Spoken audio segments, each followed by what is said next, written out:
Assalamualaikum warahmatullahi wabarakatuh. Di sini kami ingin membacakan hasil tugas akhir praktikum rekayasa manufaktur.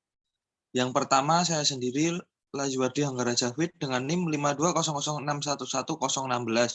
Untuk yang kedua ada Bambang Budiono dengan NIM 5200611046. Untuk yang ketiga ada Muhammad Zulfan Fajri dengan NIM 5200611054.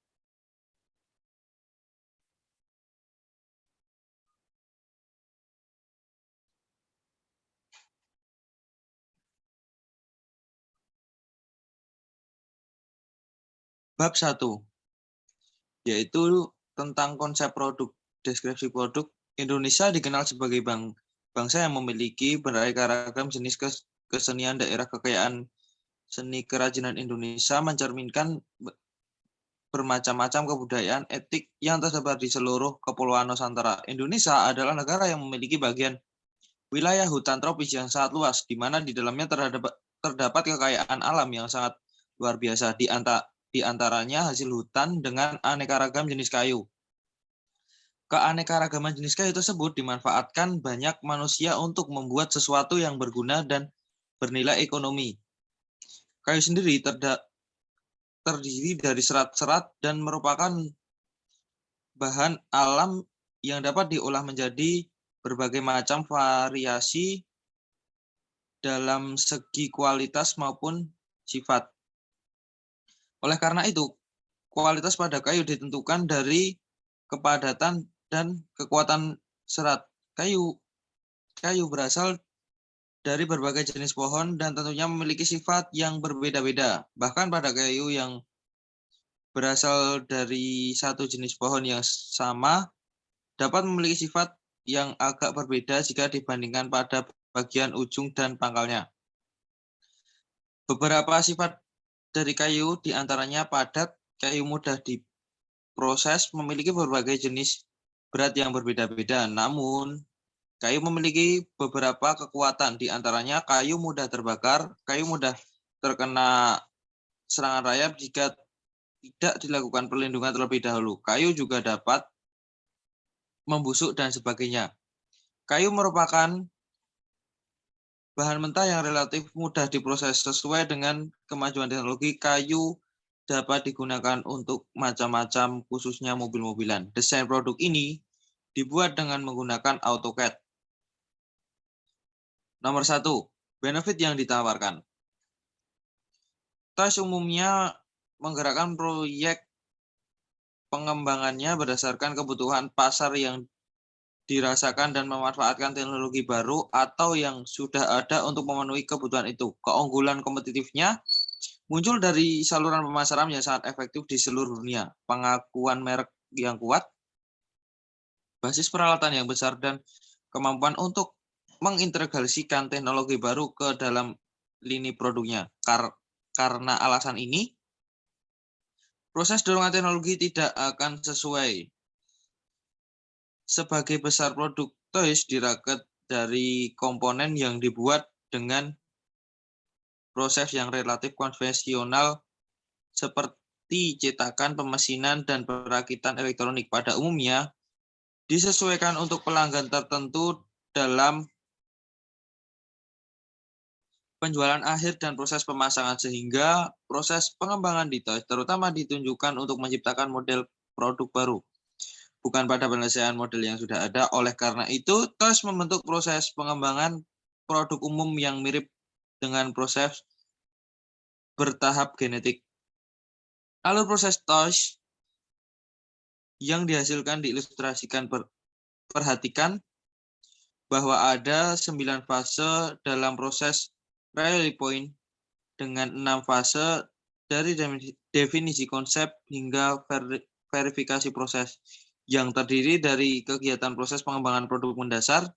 Setiap fase diikuti oleh tinjauan kritis yang dilakukan untuk mendapatkan persetujuan untuk melanjutkan ke fase berikutnya. Untuk yang kedua, analisis bisnis yang ditarget. Pemasaran produk yang dilakukan bisa menggunakan, yang pertama, media internet, yaitu melalui website. Yang kedua, pameran, yaitu mengikuti pameran-pameran, baik pameran besar maupun bazar-bazar yang diselenggarakan usaha kecil menengah atau UKM maupun pemerintah seperti pemerintah daerah atau Pemda, perindustrian, dan lain-lain. Next.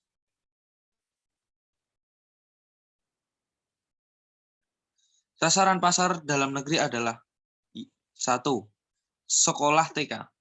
Sekolah menjadi target pasar dari PT STB karena sekolah dapat menggunakan produk-produk yang diproduksi oleh rumah sebagai alat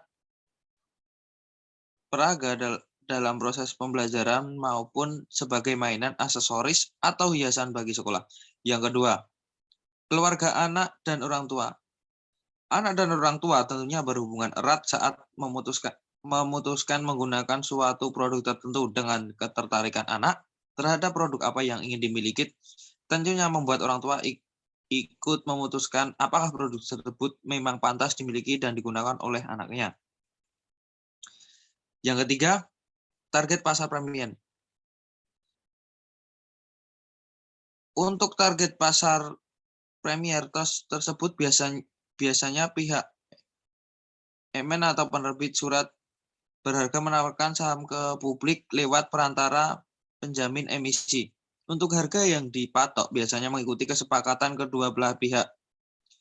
Selain itu, bisa juga pembeli surat berharga tidak dikenakan biaya transaksi apabila dalam aktivitas itu mengalami oversupply atau permintaan saham lebih besar ketimbang penawaran, maka pembeli belum bisa dipastikan memperoleh jumlah surat berharga yang sesuai pesanan. Pemilik modal yang memesan saham atau surat berharga harus lewat pinjaman emisi yang sudah ditentukan sebelumnya. Periode waktu pembelian saham ini biasanya cukup singkat. Penawaran penjualan sahamnya mengikutsertakan pihak notaris, akuntansi publik, konsultasi hukum, maupun perusahaan penilaian. Pasar perdana kerap pula dinamakan pasar premier atau pasar ke-1. Untuk selanjutnya nomor 4. Target pasar sekunder. Target pasar dari tersebut dibagi menjadi 3, yaitu pasar negosiasi. Pasar sekunder berikutnya adalah pasar negosiasi. Dari pasar ini mekanisme tawar-menawar saham diselenggarakan sesama orang anggota bursa beli maupun bursa jual. Sebagai pegangan ketika proses tawar-menawar itu yakini kurs terakhir pada pasar reguler, sehingga penyelesaian tawar-menawar ini sesuai dengan kesepakatan anggota bursa yang artinya tak berlaku batas waktu. Di samping itu, dalam pasar negosiasi pun tak berlaku auto reject untuk harga saham jika menempuh ambang atas atau ambang bawah. Pasar reguler, yaitu pasar sekunder di mana saham yang diperjualbelikan menggunakan saham LOT. Perlu diketahui bahwa 1 LOT setara dengan 100 LBR saham. Dalam pasar reguler ini akan berlangsung mekanisme tawar-menawar secara teratur hingga waktu habis. Lazimnya prosedur transaksi akan tuntas pada hari ketiga usai transaksi dilakukan T+3. Sehingga dalam waktu itu harga saham bisa saja naik atau turun. Untuk menjadi patokan dalam menentukan indeks saham Bursa Efek Indonesia BEI, supaya spesifikasi harga saham tak terlalu berlebihan, Bursa Efek mengeluarkan sistem auto rejection baik itu untuk ambang harga atas maupun harga ambang bawah. Pasar reguler, yaitu pasar sekunder di mana saham yang diperjualbelikan menggunakan satuan lot. Perlu diketahui bahwa satu lot setara dengan 100 LBR saham. Dalam pasar reguler ini akan berlangsung mekanisme tawar-menawar. Next. Menawar secara teratur hingga waktu habis. Lazimnya prosedur transaksi akan tuntas pada hari ketiga usai dilakukan T+3. Sehingga dalam waktu itu harga saham bisa saja naik atau turun untuk menjadi patokan indeks saham Bursa Indonesia. Stockholder, yaitu terlibat keputusan terpenting dalam strategi promosi adalah menitik beratkan pada keseluruhan arah program, dan apakah pesan seharusnya diarahkan khusus ke konsumen atau anggota yang membangun kinerja jaringan semua stakeholder. Apabila pesan promosi diarahkan kepada target konsumen, maka perhatiannya adalah pengenalan produk secara umum, membangun sikap audiensi, dan pada akhirnya menimbulkan motivasi antara kelompok target yang kemudian mendorong permintaan. Maka hal ini dinamakan pulih strategi. Jika pemasar membutuhkan komunikasi dengan anggota jaringannya dalam memasarkan produk kepada konsumen akhir, maka hal ini dinamakan push strategi. Sedangkan jika pasar memfokuskan pada pembangunan citra oleh semua stakeholder kepada organisasi secara keseluruhan dinamakan profil strategi. Jenis-jenis strategi promosi yang mempengaruhi pembelian antara lain. Pulih strategi adalah aktivitas promosi produsen pada konsumen akhir, biasanya dengan iklan dan customer promotion, dengan tujuan agar mereka mencarinya pada penyalur atau perantara yang pada gilirannya akan memesan produk tersebut kepada produsen. Agar strategi ini dapat berjalan secara efektif, maka pemasaran membutuhkan pembangunan pengertian dan persepsi dan tanggapan terhadap pesanan yang disampaikan kepada audiens sebelum membentuk perilaku konsumen. Strategi ini sangat tepat digunakan apabila terdapat kesetiaan merek yang tinggi. Di bawah ini ada gambar dimensi produknya. Untuk bab 2, 2.1 ini di bawah ini adalah gambar produk. Untuk selanjutnya ada deskripsi produknya. Deskripsi singkat produknya mainan mobil dari bahan kayu. Untuk yang kedua, benefit yang ditawarkannya adalah material yang digunakan tidak gampang rusak serta tidak lekang oleh waktu. Untuk yang ketiga, analisis bisnis yang akan ditarget anak-anak, orang yang memiliki hobi untuk mengoleksi barang antik. Untuk yang keempat, target pasar premiernya para pembeli produk atau konsumen. Untuk yang kelima, target pasar sekundernya para pembeli produk maupun orang yang memberikan komentar mengenai produk lewat sosial media. Terus nomor 6, asumsi bila ada kualitas produk yang ditawarkan memberikan kesan bagi konsumen sehingga memberikan kepuasan tersendiri. Untuk yang ketujuh, stakeholder yang terlibat pemerintah, pemilik bisnis, pemegang saham, karyawan, supplier, dan pelanggan. Untuk dimensi produknya ada keterangan 1 lemah, keterangan 2 sedang, dan 3 kuat. Next. Di sini ada ukuran telapak tangan dan jari tangan anak usia 7 tahun. Ini masuk bab 3 yaitu perancangan produk. Di mana ini adalah gambar-gambar 2 dimensi dan 3 dimensi. Next. Ini gambar 4.4 converting inventor to blender dengan OBJ-nya adalah seperti ini gambarnya setelah selesai di OBJ. Oke, langkah selanjutnya yaitu bab 4 DFMA. Yang pertama ada bill of material dan estimasi waktu perakitan. Dapat dilihat pada tabel yang sudah kami buat. Ada nama komponen, jumlah waktu, dan lead time dan material. Yang kedua ada estimasi biaya produksi. Dan yang ketiga ada perbandingan. Ada parameter desain awal dan desain baru.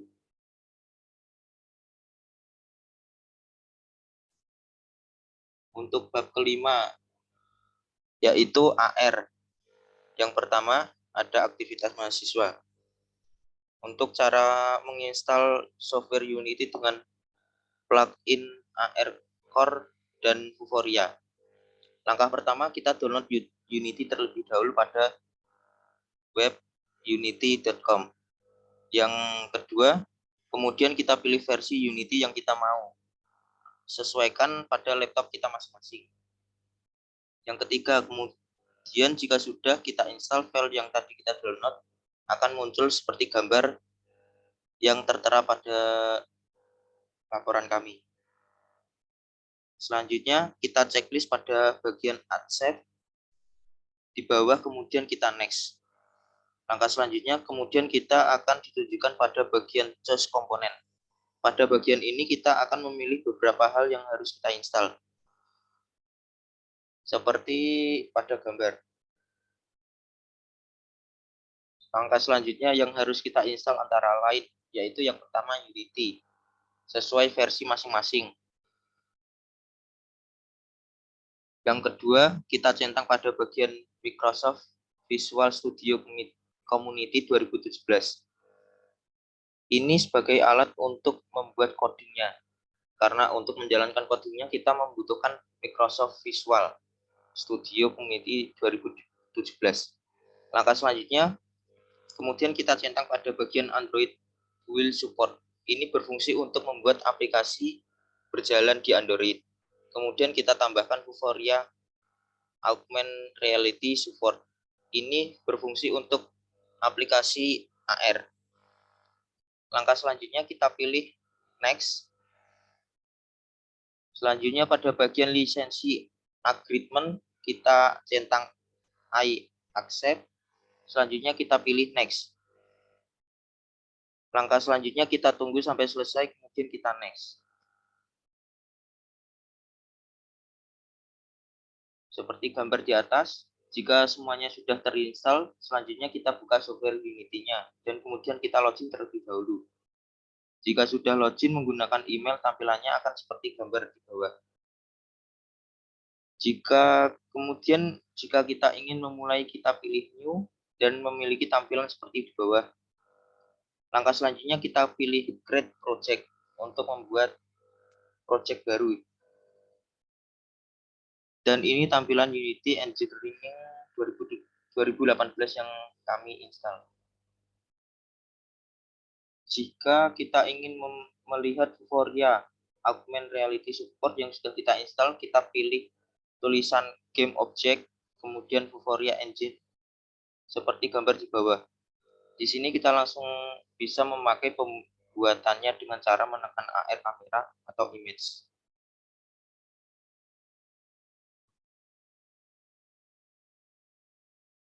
Ini adalah beberapa settingan AR. Yang pertama, tambahkan AR kamera, pilih menu Game Object, kemudian Vuforia, dan kita pilih AR kamera. Langkah yang kedua, kita tambahkan image, target untuk marker. Klik kanan pada AR kamera dan pilih Vuforia Engine, dan kemudian kita pilih image. Langkah ketiga, kita pilih database yang tepat pada panel inspektor, dan kemudian kita tentukan image targetnya yang diasosialisasikan. Review dari target marker dapat dilihat pada panel scan di bawah. Yang keempat, pastikan bahwa pada inspektor AR kamera, kemudian kita pilih tab Vuforia Before, kemudian World Center, mode adalah spesifik target, dan kemudian World Center adalah none. Hal ini penting agar target marker menjadi pusat kamera. Jika sudah betul semua, bisa dilakukan run untuk melihat hasil AR kameranya.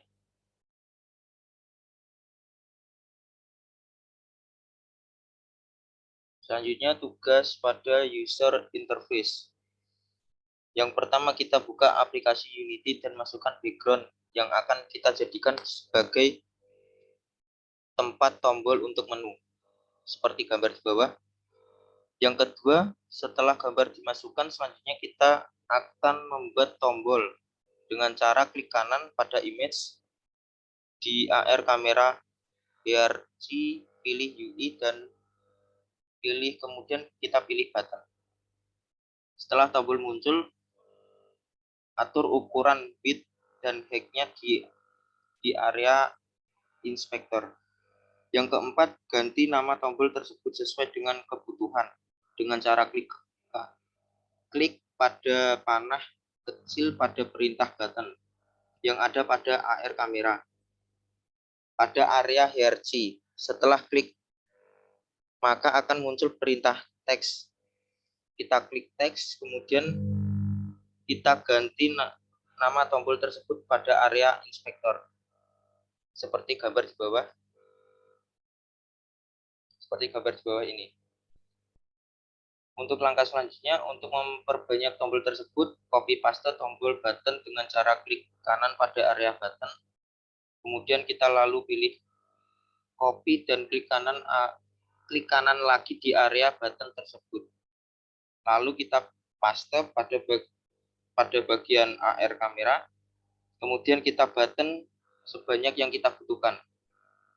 Langkah selanjutnya, lihat area stack. Tombol yang telah kita copy tadi akan menumpuk di area tombol pertama. Contoh, saya beri tombol dengan nama profil. Kemudian kita tarik tombol profil tersebut ke tempat yang kita inginkan. Langkah ketujuh, setelah menduplikat button, ganti nama button yang diduplikat di area hierarchy. Kemudian saya membuat panah di area hierarchy ke arah inspektor. Lalu tuliskan nama button tersebut di area panah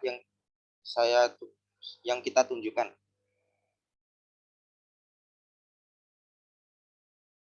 Untuk yang ke-8, perhatikan area stick. Nama tombol masih sama dengan nama tombol sebelumnya. Untuk mengganti nama tombol tersebut, kita bisa ubah nama tombol seperti yang sudah saya jelaskan pada langkah nomor 4. Seperti gambar di bawah. Untuk langkah selanjutnya nomor 9, untuk membuat tulisan seperti contoh pada langkah nomor 8, caranya klik kanan pada area kanvas di area hierarchy, kita pilih UI, kemudian kita pilih teks. Mengimpor objek dan aset ke dalam Unity. Langkah pertama yang dilakukan yaitu pilih file, lalu ekspor, dan pilih FBX. Kemudian simpan dan beri nama, lalu diekspor. Langkah selanjutnya, buka aplikasi Unity, lalu klik kanan pada layar project, dan pilih import new asset. Langkah yang keempat, cari file FBX, lalu kita klik import. Selanjutnya, yaitu drag objek ke layar scan. Folder aset adalah di mana kita harus menyimpan atau menyalin file yang ingin kita gunakan dalam folder aset kita. Lalu export package. Yang pertama, gunakan paket ekspor untuk membuat paket yang kita buat sendiri. Yang kedua, buka proyek yang ingin kita ekspor dari aset. Yang ketiga, pilih aset, lalu ekspor package dari menu untuk membuka kotak dialog exporting package. Di kotak dialog, pilih aset yang ingin kita sertakan dalam paket dengan mengklik kotak sehingga asetnya terpilih. Yang kelima, biarkan pada kotak include dependency tercentang checkbox auto select semua aset yang telah kita pilih.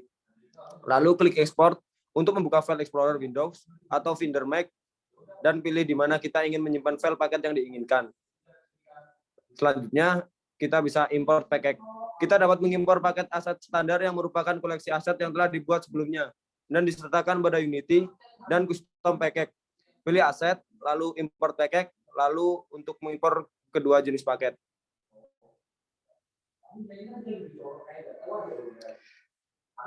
Untuk mengimpor paket standar aset baru.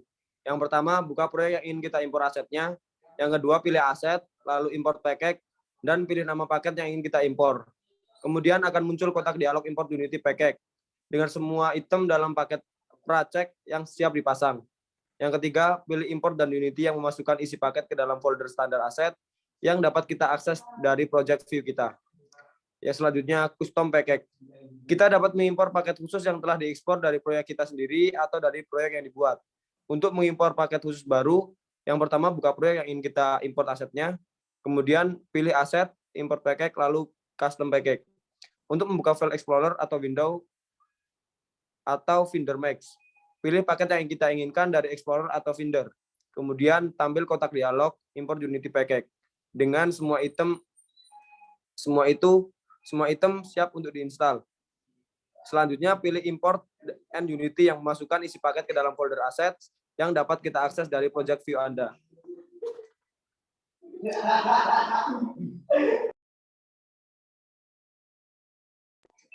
Membuat animasi proses assembly. Yang pertama, melakukan proses animasi pada software Blender. Kedua, setelah selesai membuat animasinya, ekspor project animasi ke format FBX dengan cara klik file, lalu ekspor ke FBX. Yang ketiga, sesuaikan setting saat ekspor project FBX. Pada objektif, pilih amateur dan mesh. Dan sesuaikan pada back animation jika sudah, klik ekspor FBX.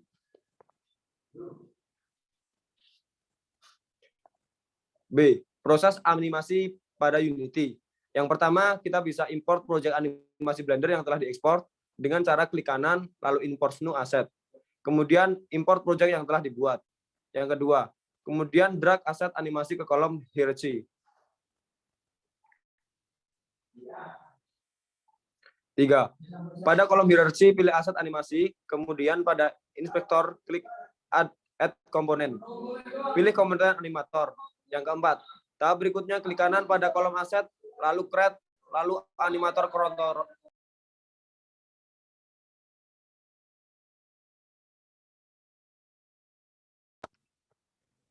Lalu klik animator controller, kemudian klik open pada inspektor. Yang kelima, drag scan aset project animasi ke jendela animator. Yang keenam, pada kolom hierarchy, pilih aset assembly. Pada kolom inspektor, klik kolom controller. Yang ketujuh, pilih animator controller yang telah dibuat. Lalu kita akan muncul hasilnya seperti gambar di bawah ini.